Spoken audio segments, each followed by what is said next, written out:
नमस्कार साथियों, स्वागत है आप सबका। तो आज हम लोग बहुत ही एक ज़बरदस्त तरीके के टॉपिक या बहुत ही कह लीजिए कि इम्पोर्टेंट टॉपिक है, इजी भी है, बहुत अच्छा है और इस पे आप देखेंगे आज के जो विषय है उसका मेन थीम है कि विश्व के प्रमुख पर्वत श्रेणियाँ कौन कौन सी हैं। सवाल यहाँ से कई तरीके से उठ सकते हैं। सामान्य रूप से जो प्रश्न उठता है, कोई पर्वत का नाम दे देता है और आपसे लोकेशन पूछता है कि कहाँ पे है। दूसरा इसका बिंदु बनता है कि कोई पर्वत श्रेणी दे दिया, पूछ लिया इसका हाईएस्ट पीक या सबसे ऊंची चोटी क्या सी है। या फिर लोकेशन से भी क्वेश्चन पूछ लेता है कि सपोज दैट आपसे क्वेश्चन दे दिया सियरा माद्रे, एग्जाम्पल के रूप में बता रहा हूँ, क्वेश्चन पूछ लिया कि सियरा माद्रे पर्वत किस ओर है, मतलब उत्तर अमेरिका महाद्वीप के उत्तरी तट पे है या उत्तरी छोर पे है, दक्षिणी छोर पे है, पूर्वी पे है, पश्चिमी पे है। ऐसे क्वेश्चन भी पूछे जाते हैं। तो आज इसी को पॉइंट करके बहुत ही अच्छे तरीके से एक एक, पहले तो हम पर्वत होता क्या है और उसके प्रकार कितने हैं इसके बारे में बात करेंगे, और उसके बाद में हम देखेंगे एक एक पर्वत का मैप, आपको लोकेशन दिखाऊंगा कहाँ पे कौन स्थित है और उस हिसाब से आप उसको तैयार करेंगे। पहले एक एक पर्वत का डिटेल पढ़ लेंगे और फिर उसको मैप के अकॉर्डिंग लोकेशन भी फाइंड आउट कर लेंगे। तो चलिए शुरुआत करते हैं। विश्व की प्रमुख पर्वत श्रेणियां, जैसा कि आप सबको पता है, तो पर्वत है क्या, अगर इस पे बात किया जाए कि पर्वत कहते किसे हैं, अगर हम डेफिनेशन की बात करें कि पर्वत किसे कहते हैं, तो आप क्या बताओगे? आप देखोगे कि एक डेफिनेशन इसका हम लोग बना सकते हैं कि साधारणतः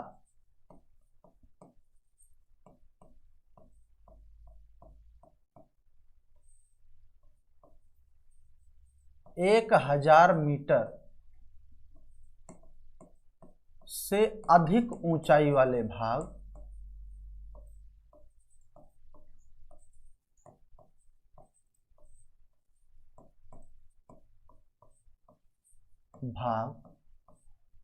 जिसका शिखर नुकीला हो, जिसका शिखर नुकीला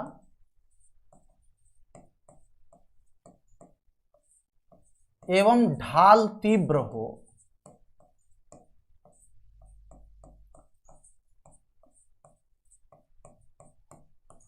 पर्वत कहते हैं।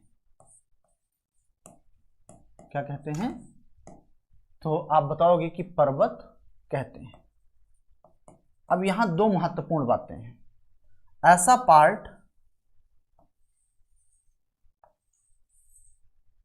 शिखर क्या है? नुकीला है। ढाल क्या है? तीव्र है। शिखर नुकीला और ढाल कैसे हैं? तीव्र है। हर जगह देखो आपको वही देखने को मिलता है। तो इस स्ट्रक्चर को हम लोग क्या बोल सकते हैं? इसे हम लोग पर्वत कहते हैं। अब यहां पर एक बात ये आता है कि 1000 मीटर, तो देखो इसको अलग अलग कॉन्टिनेंट पे आप अलग अलग क्षेत्र में देखोगे। जैसे आपको मैं बता दूं कि कुछ ऐसे हैं, जैसे इंडिया में मैं एक एग्जांपल लेता हूं, पारसनाथ की पहाड़ी को। क्या है? पारसनाथ की पहाड़ी को एक एग्जांपल ऐसे लेता हूं, पारसनाथ की पहाड़ी।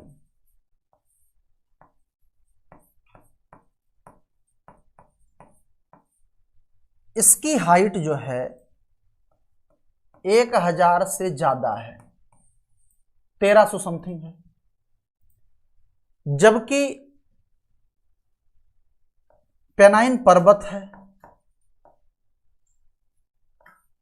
पेनाइन क्या है? पर्वत है, और इसकी हाइट 1000 से कम है।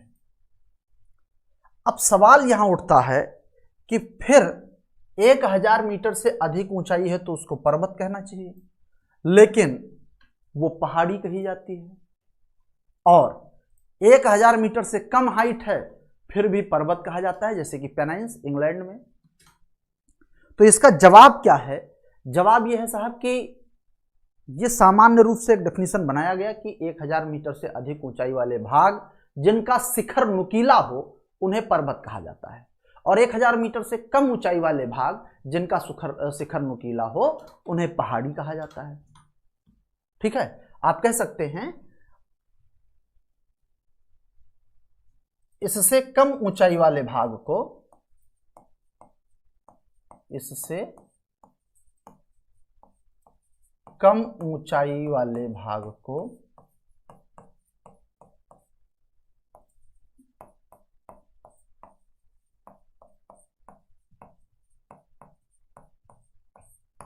पहाड़ी कहा जाता है।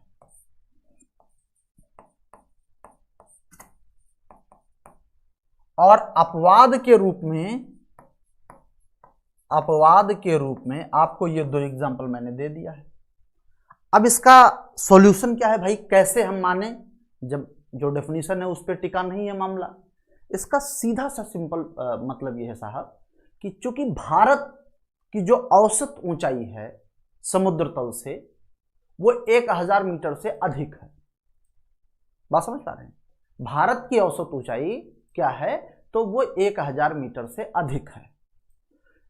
उसी रेशियो में भारत में पर्वतों की जो डेफिनेशन है वो भी बढ़ जाती है। अब हम एपेनाइन्स पे या पेनाइन्स पे चलते हैं जो ब्रिटेन में है। वहां पे आप देखोगे पेनाइन्स पे कि उसकी पूरे ब्रिटेन का जो औसत ऊंचाई है वो 1000 मीटर से कम है, तो वहां पे पर्वतों का ऊंचाई भी उसी रेशियो में कम हो जाता है। क्लियर है बात? अब ये तो आपको डेफिनेशन मिल गया कि आखिर पर्वत हैं क्या, तो आप बताओगे कि साधारणतः 1000 मीटर से अधिक ऊंचाई वाले भाग जिनका शिखर नुकीला एवं ढाल तीव्र हो उन्हें पर्वत कहा जाता है, जबकि इससे कम ऊंचाई वाले भाग को पहाड़ी कहा जाता है। तो आपके दिमाग में एक सवाल और आ रहा होगा कि फिर सर तो पठार भी तो ऊंचे ऊंचे होते हैं, जैसे तिब्बत का पठार है, या फिर हम बात करें पामीर के पठार पे, इनकी हाइट तो बहुत ज्यादा है। तो इसका सॉल्यूशन यह है साहब कि चूंकि पठार का जो सतह है वो सपाट होता है। पठार का सतह कैसा होता है? सपाट होता है। तो सपाट होने के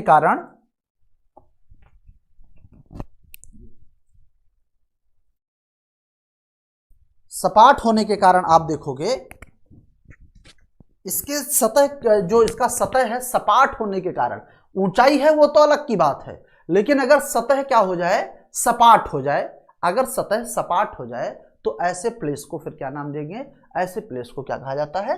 तो आप बताओगे कि उन्हें पठार कहा जाता है। मतलब सामान्य स्थलखंड से ऊपर उठे हुए भाग जिनका सतह सपाट हो उन्हें पठार कहा जाता है। बात क्लियर है? अब आते हैं हम कुछ पर्वतों के पहले प्रकार पढ़ लें। ठीक है, पर्वतों के पहले प्रकार पढ़ लें अच्छे तरीके से। तो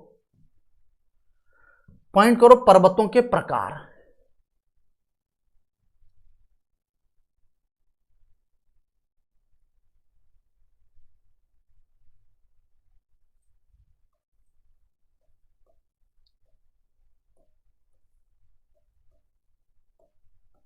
पर्वतों के प्रकार। और अगर प्रकार की बात किया जाए तो इसे हम मुख्य रूप से 5 पार्ट में डिवाइड कर सकते हैं। कितने भाग में? पर्वतों के प्रकार को साहब हम कितने पार्ट में डिवाइड कर सकते हैं? तो आप बताओगे 5 भागों में बांट सकते हैं। अब सवाल ये उठता है कि कौन कौन से टाइप बना सकते हैं? भाई सवाल यही उठेगा। तो पहला जो आप इसका पार्ट है वो मोड़दार पर्वत या वलित पर्वत होता है। क्या कह सकते हैं? मोड़दार या वलित पर्वत।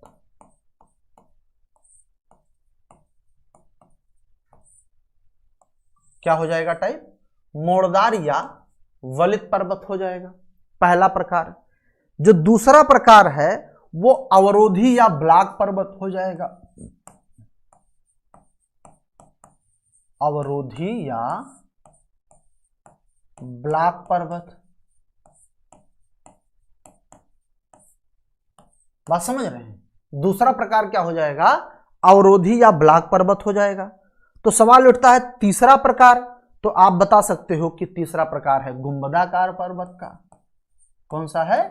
गुंबदाकार पर्वत।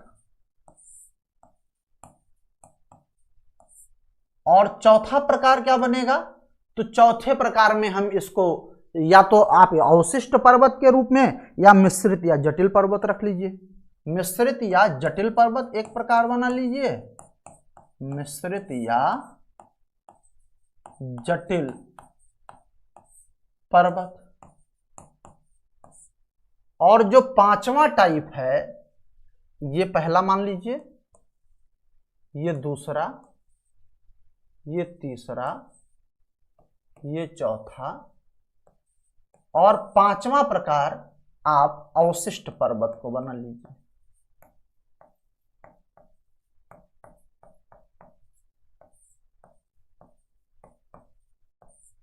अवशिष्ट पर्वत मतलब पर्वतों के प्रकार में हम 5 प्रकार के पर्वत देखते हैं, मोड़दार या बलित पर्वत, अवरोधी या ब्लॉक पर्वत, गुंबदाकार पर्वत, मिश्रित या जटिल पर्वत, और पांचवा प्रकार आपका अवशिष्ट पर्वत है।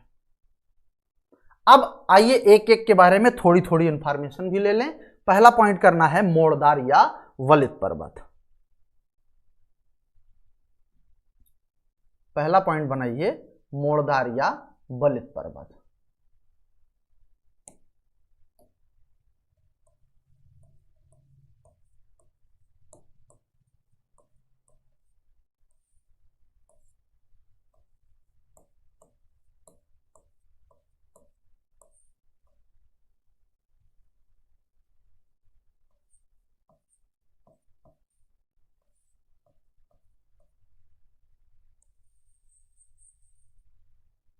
मोड़दार या वलित पर्वत। अब मोड़दार या वलित पर्वत की जो अगर बात किया जाए तो आप सबको मालूम है कि इनका निर्माण किसके कारण होता है, बताओ भाई, इनका निर्माण किस कारण से होता है? तो आपको मालूम है कि जब दो प्लेटें एक दूसरे से टकराती हैं, जब दो प्लेटें एक दूसरे से टकराती हैं तो टक्कर के परिणाम स्वरूप फोल्ड पड़ना शुरू होता है। इस शक्ति को संपीड़न की शक्ति कहा जाता है। तो हम कह सकते हैं कि इनका निर्माण संपीड़न की शक्ति के द्वारा होता है। निर्माण कैसे होता है तो आप बताओगे कि या इस प्रकार पर्वतों का निर्माण इस प्रकार के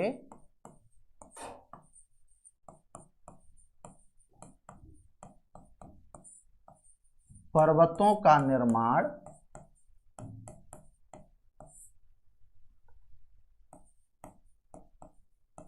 संपीड़नात्मक शक्तियों के कारण होता है।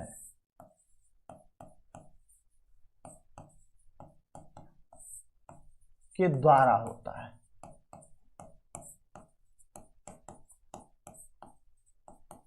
कैसे होता है तो आप बताओगे कि इस प्रकार के पर्वतों का निर्माण संपीड़नात्मक शक्तियों के द्वारा होता है। बात समझ रहे हैं?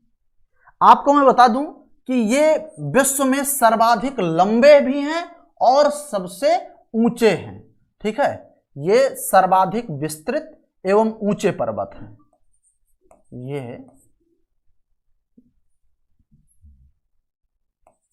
ये सर्वाधिक ऊंचे, सर्वाधिक ऊंचे एवं विस्तृत पर्वत हैं।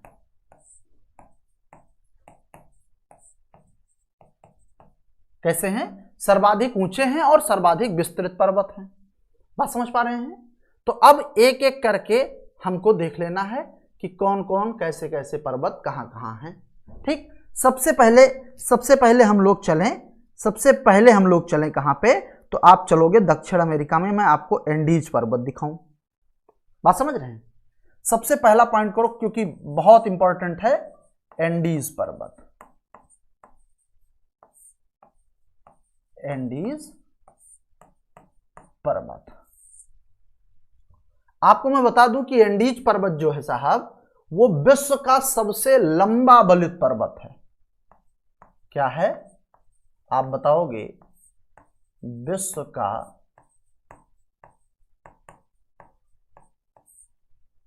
सबसे लंबा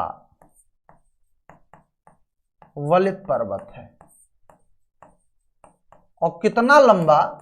साहब आपको बता दूं 7200 किलोमीटर। ठीक, कहां पड़ेगा आप बताओगे? दक्षिण अमेरिका महाद्वीप में, दक्षिण अमेरिका महाद्वीप में है। सबसे ऊंची चोटी अगर पूछे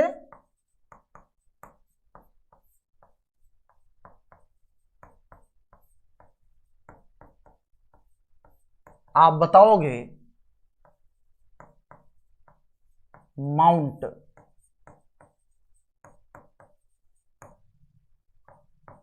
एकांकागुआ है। हाईएस्ट पीक क्या है? तो आप बताओगे माउंट एकांकागुआ इसकी सबसे ऊंची चोटी है। बात समझ पा रहे हैं? माउंट एकांकागुआ इसकी सबसे ऊंची चोटी। आप चाहो तो हाइट भी लिख लो, समथिंग 60 मीटर है, 6960 मीटर है। ठीक, ये एंडीज की बात हो गई। अब दूसरा पर्वत हम लोग चलते हैं और देख लेते हैं रॉकी के बारे में। बात समझ रहे हैं? रॉकी पर्वत के बारे में। तो दूसरा पर्वत हम लोग पढ़ें रॉकी पर्वत के बारे में।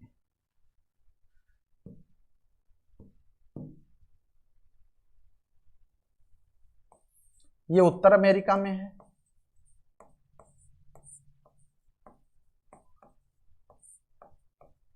रॉकी पर्वत कहां है?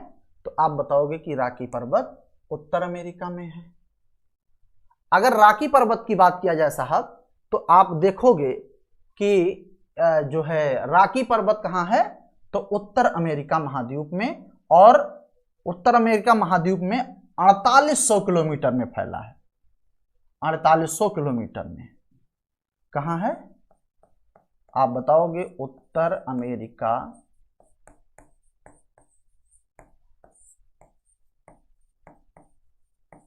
महाद्वीप में कितने किलोमीटर तक? तो आप बताओगे 4800 किलोमीटर में इसका विस्तार देखने को मिलता है। बात समझ पाए?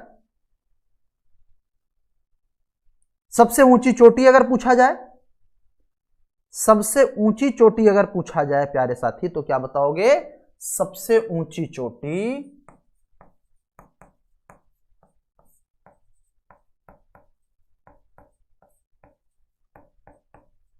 चोटी कौन सी है? तो आप बताओगे माउंट एल्बर्ट है। Mount Elbert 4400 metre. बात समझ रहे हैं? कितना है? तो आप बताओगे 4400 मीटर इसकी हाइट है। फिर आप हिमालय को कहां भूल सकते हैं? आप हिमालय को कहां भूल सकते हैं? हिमालय को अगर देखा जाए, तीसरा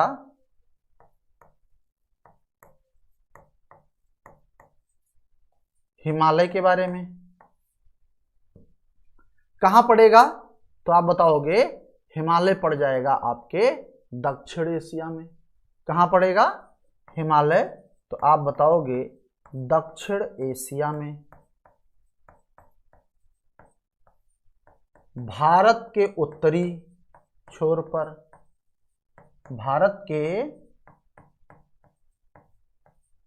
उत्तरी छोर पर कितनी लंबाई है? आप बताओगे 2500 किलोमीटर है। सबसे ऊंची चोटी अगर पूछे, सबसे ऊंची चोटी अगर पूछे तो आप बताओगे एवरेस्ट। इसको सागर माथा भी कहते हैं, इसको चोमोलुंगमा भी कहते हैं।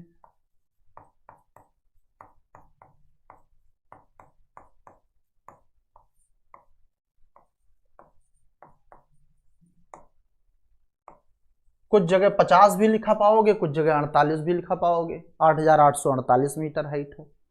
तो ये तो जो है कुछ प्रमुख दक्षिण एशिया के हो गए। अब और बात किया जाए, और चोटियों की बात किया जाए प्यारे साथी, तो आप पढ़ोगे मुख्य रूप से आल्प्स पर्वत के बारे में।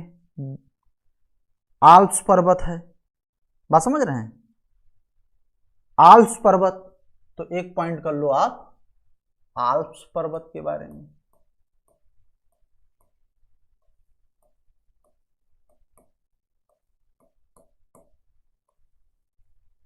आल्प्स पर्वत कहां पे है? तो आप बताओगे कि आल्प्स पर्वत तो देखने को मिलता है आपको कहां? तो यूरोप में। लोकेशन कहां है? आप बताओगे यूरोप में है। अगर पूछा जाए आपसे कि आल्प्स पर्वत जो है इसकी सबसे ऊंची चोटी कौन सी है, तो आप बताओगे माउंट ब्लैक है। यूरोप में है। ऊंची चोटी अगर पूछा जाए, ऊंची चोटी आप क्या बताओगे? तो आप बताओगे माउंट ब्लैक। माउंट ब्लैक है। अच्छा, आल्प्स पर्वत यूरोप में है, ये तो बात ठीक है।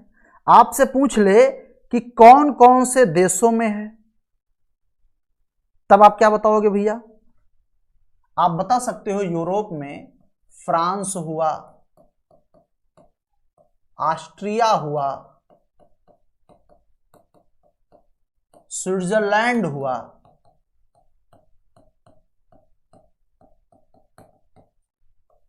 और जर्मनी रख लो। कहां कहां? फ्रांस, ऑस्ट्रिया, स्विट्जरलैंड और जर्मनी रख लो। बात समझ रहे हैं? यहां पर इसका विस्तार पाया जाता है। ऊंचाई की अगर बात किया जाए माउंट ब्लैक के, तो आपको मालूम ही है कि 4810 मीटर इसकी ऊंचाई है। कितने मीटर ऊंचाई है? 4810 मीटर इसकी ऊंचाई है। यह आल्प्स पर्वत हो गया। फिर हम लोग अगर बात करें आल्प्स के बाद में, तो आप दक्षिणी आल्प्स देख सकते हैं। दक्षिणी आल्प्स पर्वत देख सकते हैं। अगर दक्षिणी आल्प्स पर्वत की बात करूं, तो आप देखोगे दक्षिणी आल्प्स का, आल्प्स पर्वत तो यूरोप में है, दक्षिणी आल्प्स पर्वत कहां है? तो आप बताओगे न्यूजीलैंड में है। और न्यूजीलैंड के किस द्वीप पे है? उत्तरी की दक्षिणी? तो आप बताओगे दक्षिणी द्वीप पर है। और यहां कंफ्यूजन भी बहुत होता है भैया। कंफ्यूजन इसलिए हो जाता है क्योंकि आल्प्स और दक्षिणी आल्प्स, इन दोनों में खूब कंफ्यूजन हो जाता है। तो आप बताओगे कि ये न्यूजीलैंड के दक्षिणी द्वीप पर है। बात समझ रहे हैं? ऊंची चोटी की बात करें, अगर आपसे इसकी ऊंची चोटी पूछा जाए कौन सी है, तो आप बताओगे माउंट कुक है। देखो, कुक जलसंधि, माउंट कुक, या कोई खिलाड़ी के साथ कुक लगा हो भैया, कुक बड़ा फेमस शब्द है यहाँ का। तो सबसे ऊंची चोटी इसकी क्या है? माउंट कुक है, याद रख लेना। अब इसकी अगर हाइट पूछ ले आपसे, तो आप बता देना 3724 मीटर है। 3724 मीटर है इसकी ऊंचाई है माउंट कुक की। बात समझ रहे हैं? तो ये तो ऊंचाई की बात हो गई, माउंट कुक हो गया। दक्षिणी आल्प्स के अलावा अगर बात किया जाए, तो आप देखोगे कि एटलस पर्वत है ही। एटलस पर्वत है ही भैया। बताओ, अगला पर्वत आप पॉइंट कर लो एटलस के बारे में। एटलस पर्वत, एटलस पर्वत कहां पड़ेगा? तो आप बताओगे अफ्रीका महाद्वीप में। कौन से महाद्वीप में? आप बताओगे प्यारे साथी, एटलस पर्वत कहां है? अफ्रीका में है। ठीक, एटलस पर्वत कहां है? तो आप बताओगे अफ्रीका में है। इसकी अगर ऊंची चोटी पूछ ले, ऊंची चोटी कौन सी है, तो आप बताओगे माउंट टूबकल है। क्या, कौन सी है? माउंट टूबकल है। ऐसे आप ऑस्ट्रेलिया में चलोगे, ऑस्ट्रेलिया में अगर चलोगे तो आपको एक पर्वत मिलेगा ग्रेट डिवाइडिंग रेंज।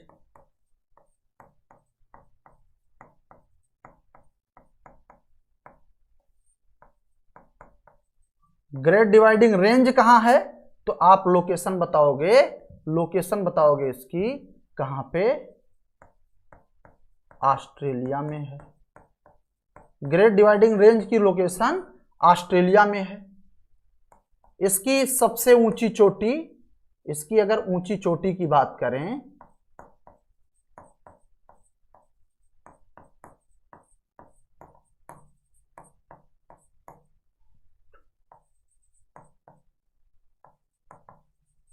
माउंट कोसिस्को है। ठीक, तो ये तो कुछ फोल्डेड माउंटेन बलित पर्वतों के बारे में हो गए। इनके लोकेशन भी हम लोग अभी देखेंगे सब मैप के माध्यम से। फिर हम बात करते हैं, फिर प्यारे साथी हम बात करते हैं अगले माउंटेन की, जो है आपका कौन सा? तो आपने अवरोधी या ब्लैक पर्वत कहा था। क्या है? अवरोधी या ब्लैक पर्वत। अवरोधी या इसको हम लोग ब्लैक पर्वत कहते हैं।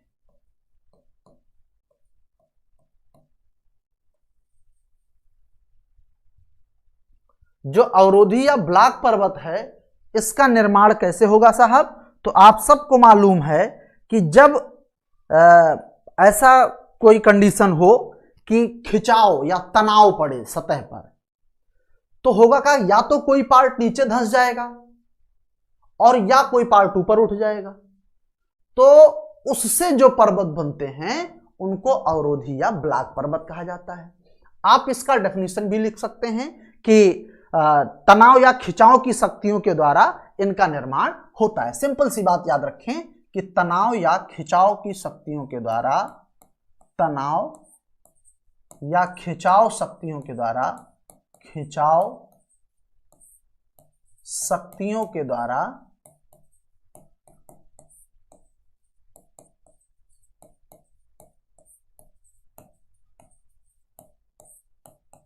इनका निर्माण होता है। तनाव या खिंचाव शक्तियों के द्वारा इनका निर्माण होता है, ऐसा माना जाता है। अवरोधी जो ब्लैक पर्वत है उनका निर्माण कैसे होता है? तो तनाव या खिंचाव की शक्तियों के द्वारा इनका निर्माण होता है। बात समझे? अब तनाव या खिंचाव की शक्तियों के द्वारा जो निर्माण हो रहा है वो तो बात ठीक है, लेकिन इसमें कौन कौन, तो फिर होता क्या है साहब? या तो भ्रंश के कारण तनाव या खिंचाव की शक्तियों के द्वारा इनका निर्माण होता है, जिससे धरातल पर भ्रंशन पड़ता है, जिससे धरातल पर भ्रंश पड़ता है और उसका कुछ भाग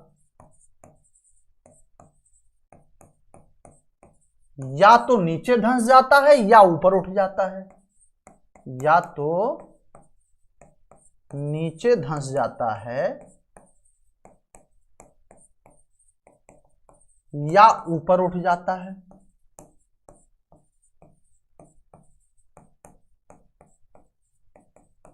क्या होता है? कुछ भाग या तो नीचे धंस जाता है और या क्या हो जाता है? ऊपर उठ जाता है। अब जो भ्रंश पड़ा, मान लीजिए कि ऐसे,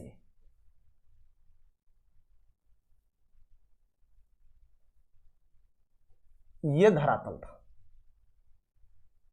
अब ये जो धरातल के सहारे ये जो ऊंचे उठे हुए भाग हैं, यही क्या हो जाते हैं?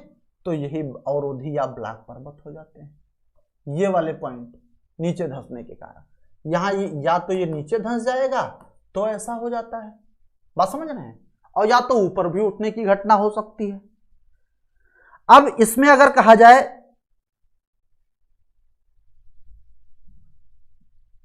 ये जो नीचे धंसा हुआ यही ब्लैक पर्वत है भैया, ये क्या है? ब्लैक पर्वत है। हाँ, यही ब्लैक पर्वत है।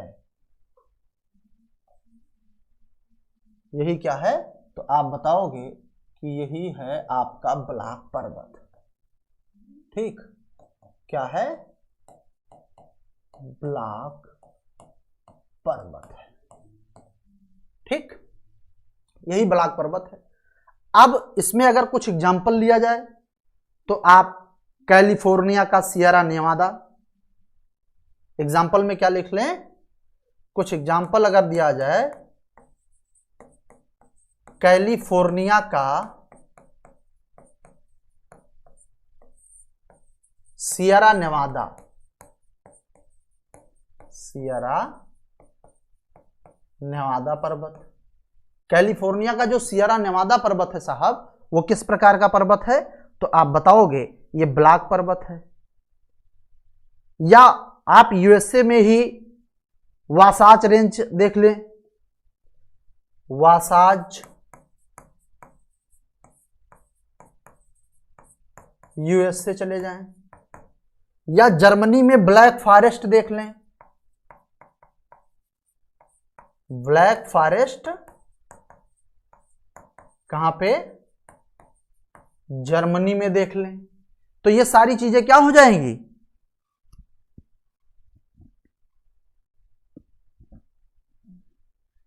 बताएं भाई, ये सारी चीजें क्या हो जाएंगी, तो ब्लैक फॉरेस्ट हुआ। फ्रांस में जाएं तो वासजस रेंज देख लें, वासजस रेंज कहां पड़ेगा, आप बताओगे फ्रांस में पड़ेगा। यह भी किस प्रकार का है, तो आप बताओगे यह भी जो है,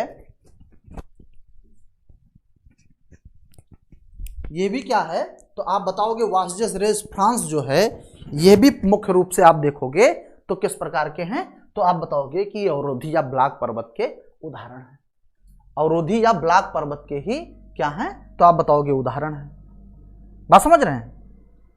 या मैं अगर हाँ और एग्जांपल भारत के संदर्भ में आप पाकिस्तान का साल्ट रेंज ले सकते हैं, साल्ट रेंज पाकिस्तान, ये भी क्या है, तो आप बताओगे भैया कि ये भी जो है आपका ब्लैक पर्वत है, अवरोधी या ब्लैक पर्वत। ठीक, अब तीसरा टाइप हम लोग बात करते हैं, जिसको आप लोग किस नाम से जानते हैं, तो आप बताओगे तीसरा टाइप हमारा था गुंबदाकार पर्वत, यही तो था। तो पॉइंट कीजिए, गुंबदाकार पर्वत।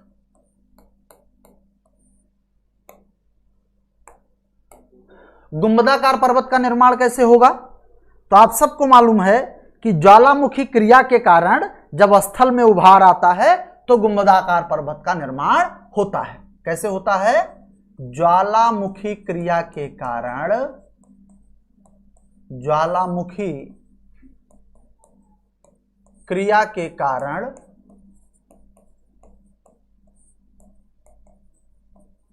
स्थल में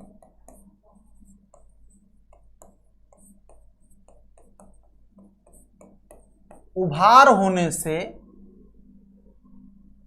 गुंबदाकार पर्वत का निर्माण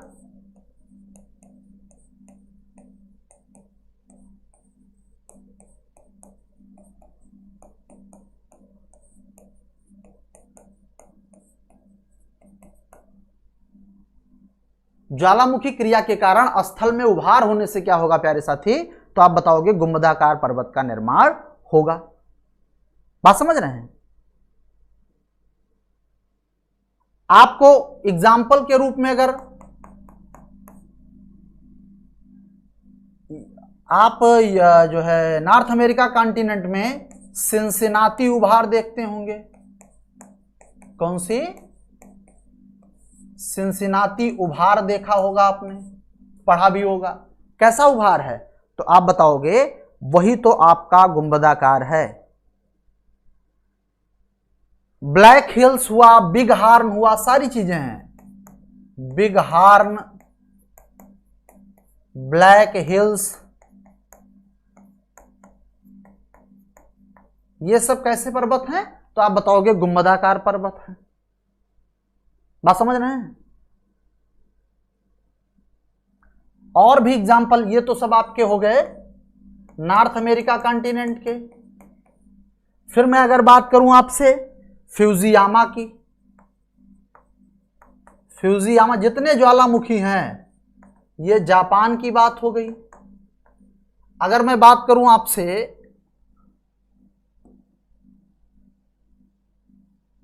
फ्यूजियामा जापान तो हो ही गया। फिर अगर बात किया जाए कोटापैक्सी,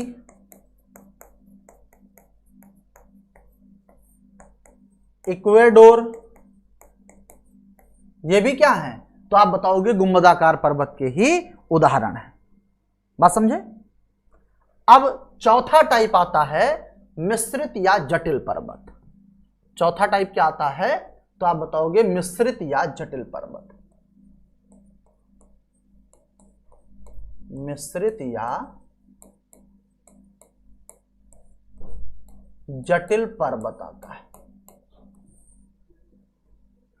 मिश्रित या जटिल पर्वत की जब बात करें साहब, तब आपको मालूम है कि जब किसी पर्वत में बनावट के संदर्भ में अनेक जटिलताएं हो जाएं, उसकी बनावट को लेकर के अनेक जटिलताएं पाई जाएं, तो उसे क्या नाम देते हैं, मिश्रित या जटिल पर्वत कहा जाता है।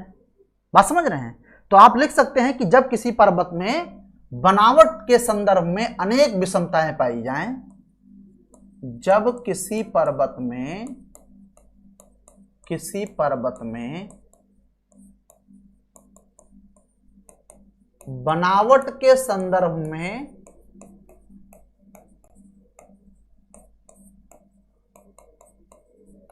अनेक विषमताएं पाई जाएं, अनेक विषमताएं पाई जाएं,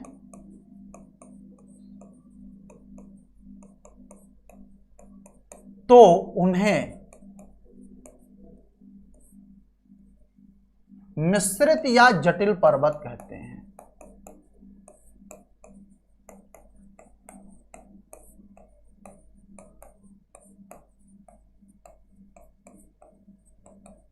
क्या कहते हैं, तो उन्हें मिश्रित या जटिल पर्वत कहा जाता है।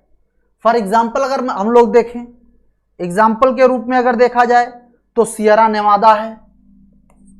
एग्जाम्पल के रूप में क्या है, तो आप बताओगे Sierra Nevada, USA. Sierra Nevada किस प्रकार का पर्वत है, तो आप बता सकते हो कि सियरा नेवादा हुआ, या एनाकोंडा भी है, दूसरा भी एग्जाम्पल और देख सकते हो, एनाकोंडा भी है। तो ये कैसे कैसे एग्जाम्पल हैं, तो आप बताओगे कि मिश्रित या जटिल पर्वत के उदाहरण है। बात समझ पाए। अब नेक्स्ट है आपका अगला टाइप है, वो है आपका अवशिष्ट पर्वत।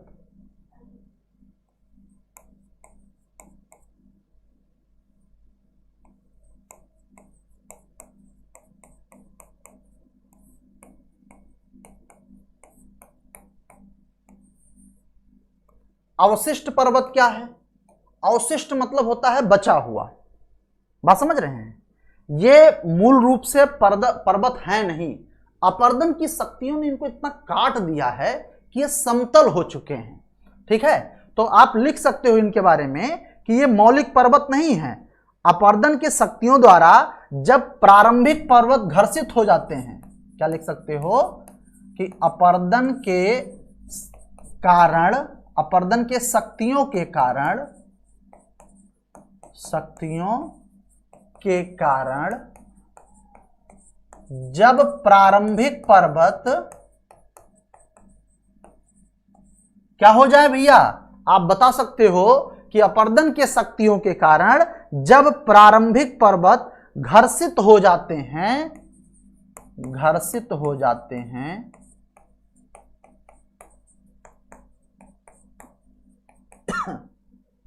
तो इन्हें ही अवशिष्ट पर्वत कहा जाता है। अवशिष्ट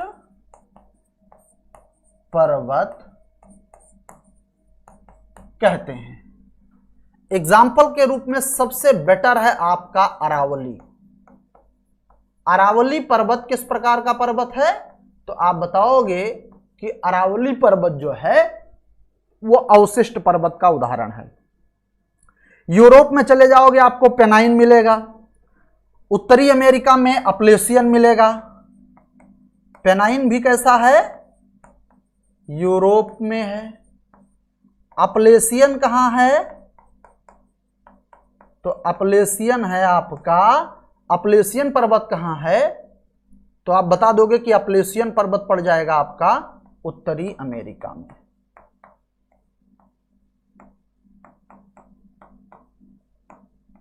और ये सब किसके उदाहरण हैं, तो आप बताओगे अवशिष्ट पर्वत के उदाहरण हैं।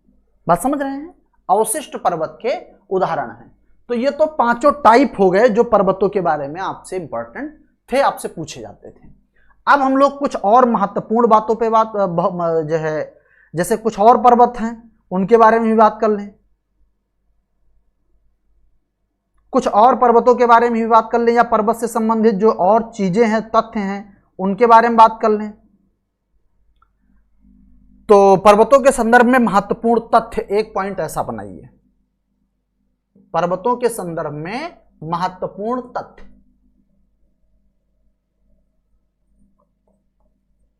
पर्वतों के संदर्भ में महत्वपूर्ण तथ्य, महत्वपूर्ण तथ्य, important fact related to mountain. महत्वपूर्ण तथ्य कौन कौन से हैं पर्वतों के संदर्भ में? अगर महत्वपूर्ण तथ्यों की बात किया जाए कि पर्वतों के संदर्भ में जो महत्वपूर्ण तथ्य हैं उनके बारे में अगर बताया जाए आपको, तो आप देखोगे कि जो पर्वत हैं ये विश्व के, जो एक यूनाइटेड नेशन का एक आंकड़ा है साहब, तो जो टोटल एरिया है पूरे वर्ल्ड का, उस क्षेत्रफल के कितने परसेंट भाग पे पर्वतों का विस्तार पाया जाता है? आपसे क्वेश्चन पूछता है, पूछा भी गया है कि विश्व के कितने प्रतिशत भूभाग पर पर्वतों का विस्तार पाया जाता है? बात समझ रहे हैं? ऐसे क्वेश्चन जब बने तो आप एक क्वेश्चन इस तरह से पॉइंट पॉइंट में चाहे तो लिखें कि विश्व के जो है, विश्व के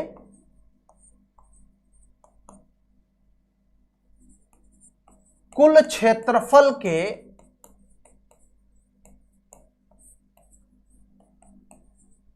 25% भाग पर पर्वतों का विस्तार पाया जाता है। कितने परसेंट भाग पर? तो आप बताओगे विश्व के कुल क्षेत्रफल के 25% भाग पर पर्वतों का विस्तार पाया जाता है। फिर अगर कहे कि इस पर्टिकुलर एरिया में टोटल पॉपुलेशन का कितना जनसंख्या मतलब रहती है, तो 25% क्षेत्रफल, और अगर जनसंख्या की बात करें इन क्षेत्रों में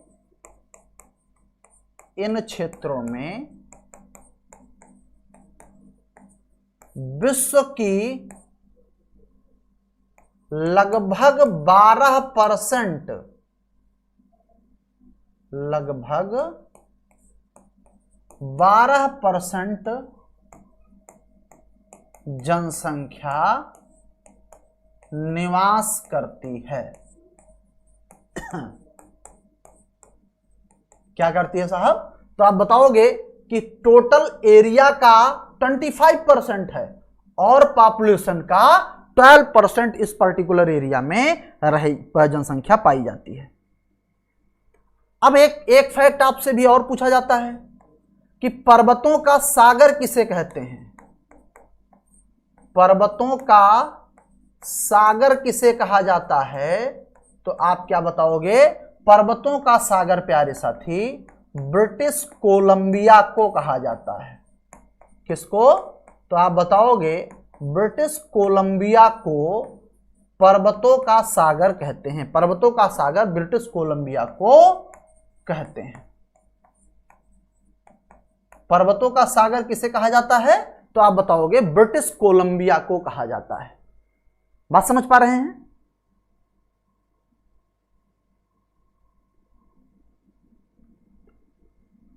तो अब ये तो सामान्य रूप से आप पर्वतों के लोकेशन और ऐसे सारे क्वेश्चन जो आपसे पूछे जाते हैं उसके बारे में बात हो गई। फिर अब हम लोग एक एक करके इनको मैप पे भी सारे पर्वतों को देख डालें तो शायद सारी चीजें बिल्कुल 100% क्लियर भी हो जाएं। बताएं साहब। तो चलिए एक एक पर्वत हम लोग देख लेते हैं अच्छे से, फिर आगे बात करते हैं। कहां से शुरुआत करें? तो सबसे पहले नॉर्थ अमेरिका ही चले, नॉर्थ अमेरिका कंटिनेंट चलें, एक एक करके नॉर्थ अमेरिका और साउथ अमेरिका एक में देख डालें।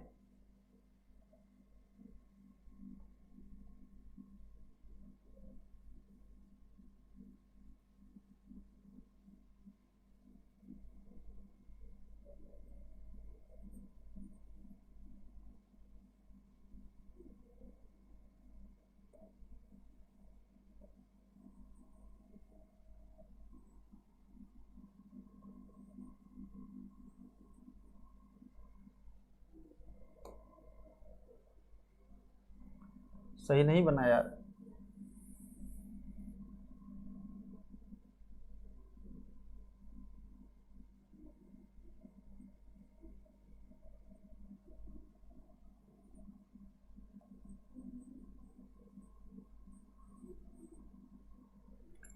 चलो कुछ सही बन गया है, समझने लायक।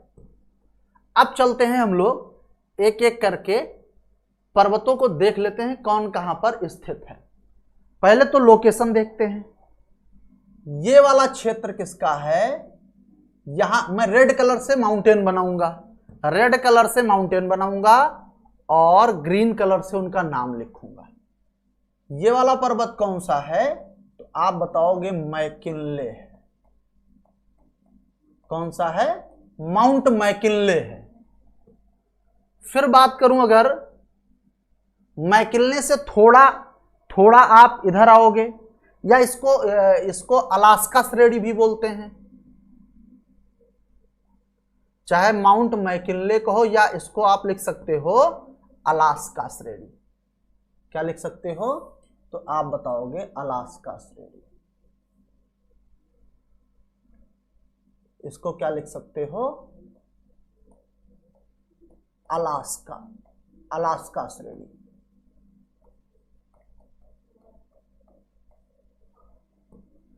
अलास्का श्रेणी से थोड़ा इधर और बढ़ो, ये वाला जो माउंटेन दिख रहा है ये कौन सा है साहब? तो आप बताओगे ये तो मैकेंजी है। कौन है? तो आप बताओगे ये मैकेंजी है, माउंट मैकेंजी है। फिर उससे नीचे आओगे, उससे नीचे आओगे तो आपको रॉकी पर्वत देखने को मिलेगा। कौन सा पर्वत? आप बताओगे रॉकी पर्वत। ये कौन सा पर्वत है प्यारे साथी? आप बताओगे ये तो रॉकी भाई है। कौन सा पर्वत है? ये है रॉकी पर्वत। और अगर पर्वतों की बात किया जाए, और अगर पर्वतों की बात किया जाए तो आप और नीचे आओगे, या इसी के साथ एक माउंटेन ये लगा हुआ है, इसका नाम क्या है? तो आप बताओगे सियरा नेवादा है। सियरा नेवादा है, सियरा नेवादा है। फिर आप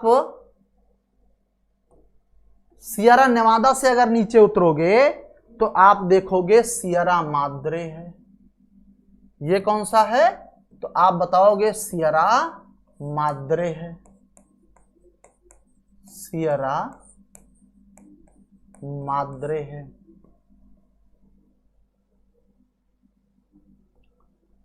फिर अब वेस्ट कोस्ट पे चलते हैं, वेस्ट कोस्ट पे चलते हैं। एक ये लंबा सा पर्वत है अपलेशियन। कौन सा है? तो आप बताओगे ये है अपलेशियन पर्वत। इसके ऊपर देखोगे तो एक और पर्वत है, इसका नाम क्या है? आप बताओगे अल्घेनी पर्वत है, या अल्गेनी पर्वत भी लिखा पाओगे, अल्घेनी या अल्गेनी जो भी चाहे लिख लें। एल्गेनी लिख ले भाई, नहीं कहोगे कि सर ये अल्गेनी, अल्गेनी भी लिखा मिलता है या एल्गेनी लिखा मिलता है। बात समझे?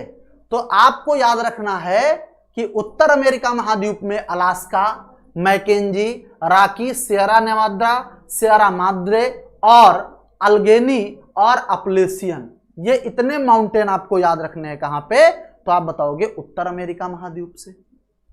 जब दक्षिण अमेरिका महाद्वीप में आओगे, जब दक्षिण अमेरिका महाद्वीप में आओगे तो आपको केवल देखना है एंडीज को। कौन है ये?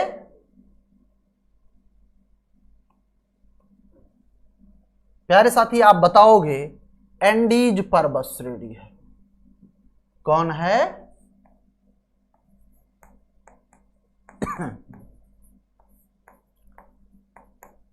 एंडीज पर्वत है। बात समझ पाए? ये एंडीज पर्वत है। अब ये तो उत्तर अमेरिका और दक्षिण अमेरिका का मामला था।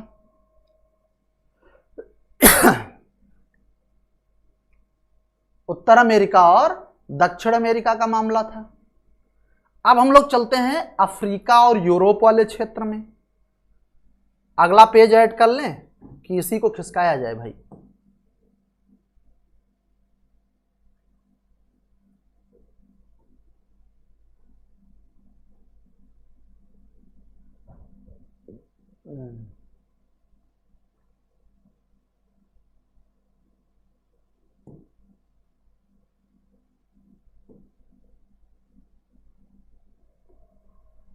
आओ अफ्रीका भी बनाते हैं यहीं पे।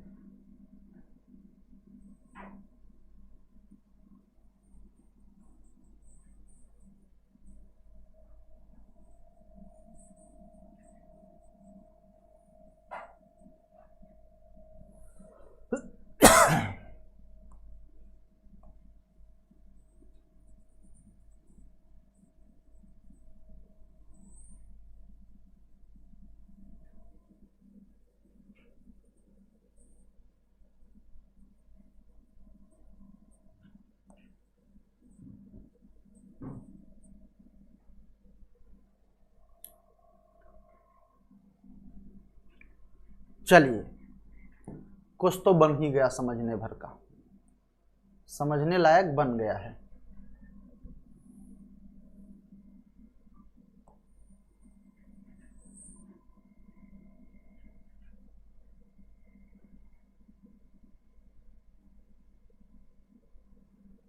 कोई दिक्कत नहीं।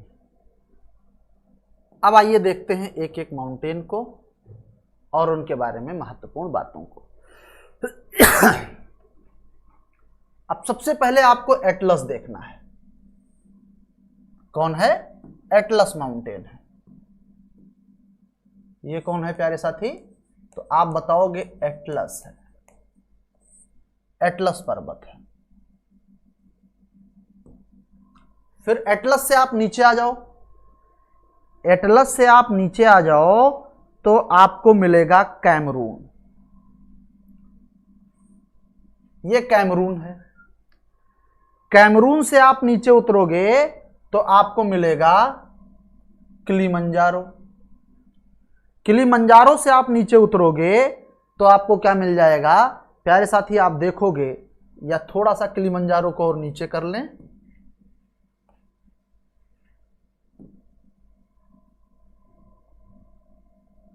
ये किलिमंजारो हो जाएगा और ये हो जाएगा ड्रेकेंसबर्ग।